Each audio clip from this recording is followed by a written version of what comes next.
Thank you for this opportunity to talk about the FBI's work leading up to and following the siege here at the Capitol on January 6th. It's been more than 5 months since the violence and destruction of that day, and I'm no less appalled today than I was then, and no less determined to do our part to make sure that it never happens again.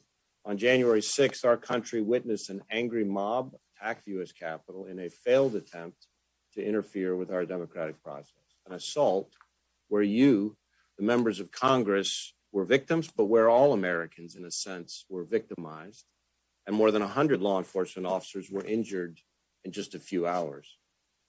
Such acts of domestic terrorism are an affront to the rule of law and have no place in our democracy.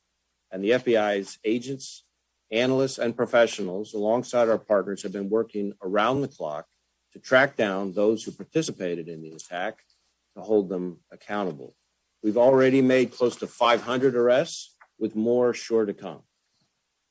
Unfortunately, January 6th wasn't an isolated event. Domestic terrorism has been and continues to be a top concern for the FBI, so much so that over the past 3 years, we doubled our domestic terrorism investigations and arrests, in no small part because of the rise in racially and ethnically motivated violent extremists, which I elevated to our highest threat priority level back in 2019, and because of the rise in violence from anti-government, anti-authority actors over the past year, including on January 6th.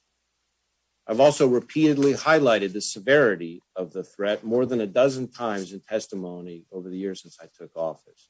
Now, thankfully, the FBI is far from alone in this fight.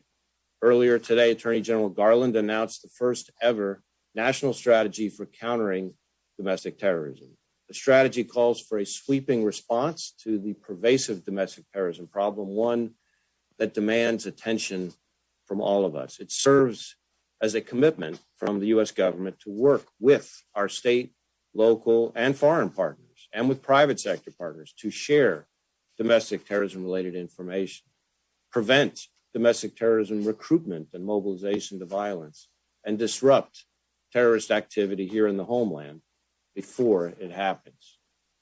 It's also a thoughtful response that carefully balances American safety and security with the civil rights and civil liberties we all cherish.